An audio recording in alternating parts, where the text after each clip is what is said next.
Welcome to our YouTube channel, Tuition Home Coaching Center. Please subscribe to our channel to get more videos like this. Thank you all. আসসালামু আলাইকুম প্রিয় শিক্ষার্থীরা, তোমরা সকলে কেমন আছো? আশা করছি সকলেই খুব ভালো আছো। আজ আমরা দেখব নবম শ্রেণীর ইতিহাস ও সামাজিক বিজ্ঞান বিষয়ের পৃষ্ঠা 114 এর সমাধান। তোমরা যারা এখনো আমার চ্যানেলটি সাবস্ক্রাইব করোনি তারা চ্যানেলটি সাবস্ক্রাইব করে নিও, তাহলে পরবর্তী পড়াগুলো তোমরা এই চ্যানেলে সবার আগে একসাথে পেয়ে যাবে। আর পূর্ববর্তী পৃষ্ঠাগুলোর সমাধান প্রয়োজন হলে চ্যানেলের প্লেলিস্টে সে পড়াগুলো এক এক করে দেয়া আছে, তোমরা সেখান থেকে তা দেখে নিতে পারো। তাহলে চলো শুরু করা যাক আমাদের আজকের পড়া। আমাদের আজকের পড়ার শুরুতে রয়েছে দেখো দলগত কাজ 2। এই পৃষ্ঠার দলগত কাজ 1 এর সমাধানটি আগের ভিডিওতে দেয়া আছে, তোমরা সেখান থেকে দলগত কাজ 1 এর সমাধান দেখে নিতে পারো। আজ আমরা দেখব দলগত কাজ 2। এখন আমরা দলগতভাবে আমাদের এলাকার ঐতিহাসিক কোনো ঘটনা খুঁজব। এজন্য আমরা একই এলাকার থেকে 5-6 জন মিলে একটি দল গঠন করি। এবারও আমরা দলগতভাবে আমাদের এলাকার ঐতিহাসিক কোনো ঘটনা খুঁজব। এজন্য আমরা একই এলাকার 5 থেকে 6 জন মিলে একটি দল গঠন করি। এবারও আমরা বৈজ্ঞানিক পদ্ধতি অনুসরণ করে অনুসন্ধানী কাজ করব। আমরা দলে বসে লোকমুখে শোনা আমাদের এলাকার কোনো ঐতিহাসিক ঘটনা অথবা বই পত্রিকা বা টিভির কোনো ডকুমেন্টারিতে দেখা কোনো ঐতিহাসিক ঘটনা বাছাই করি। এরপর ওই ঘটনা সম্পর্কিত তথ্য সংগ্রহ করি। তথ্য সংগ্রহের জন্য তথ্যদাতা হিসেবে আমরা এলাকার বয়স্ক ব্যক্তিদের কাছ থেকে সাক্ষাৎকার নেব। সেই সঙ্গে বিভিন্ন দলিল, দস্তাবেজ, পুরনো পত্রিকা বা ম্যাগাজিন, কোনো ব্যক্তির লেখা জীবনী, বই, প্রবন্ধ ইত্যাদি উৎস থেকেও তথ্য সংগ্রহ করব। এরপর তথ্য বিশ্লেষণ করে ফলাফল নিয়ে যৌক্তিক সিদ্ধান্ত গ্রহণ করব। আমরা ইতিহাসের দলিল নামক একটি সাময়িকী তৈরি করে সেখানে আমাদের প্রাপ্ত ফলাফল উপস্থাপন করব।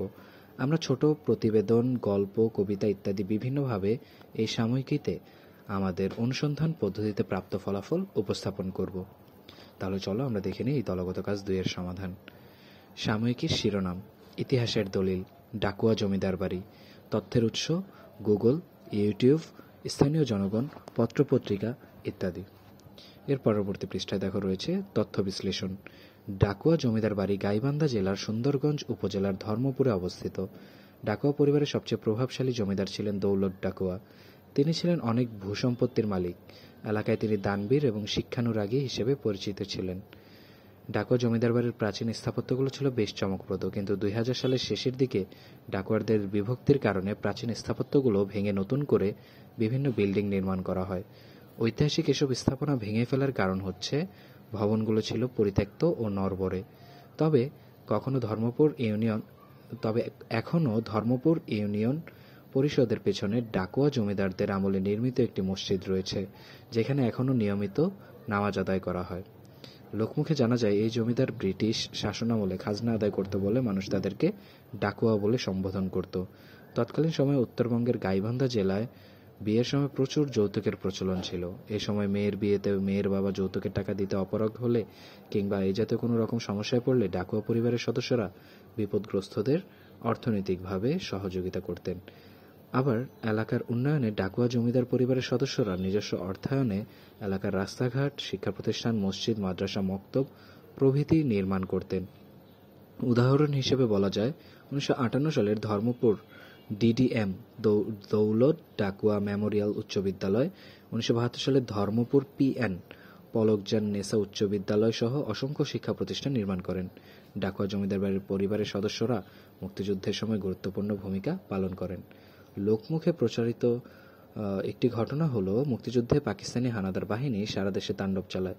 এরই ধারাবাহিকতায় পাকিস্তানিরা গাইবান্ধা জেলার সুন্দরগঞ্জের ধর্মপুরের দিকে অগ্রসর হলে ডাকুয়া পরিবারের নেতৃত্বে স্থানীয় জনগণ ধর্মপুরের প্রবেশদ্বার মাঠের হাটে একটি বড় ব্রিজ ভেঙে ফেলে। ব্রিজ ভাঙার কারণে পাকিস্তানিরা আর এলাকায় প্রবেশ করতে পারেনি, ফলে মুক্তিযুদ্ধের সময় ওই এলাকা রক্ষিত ছিল।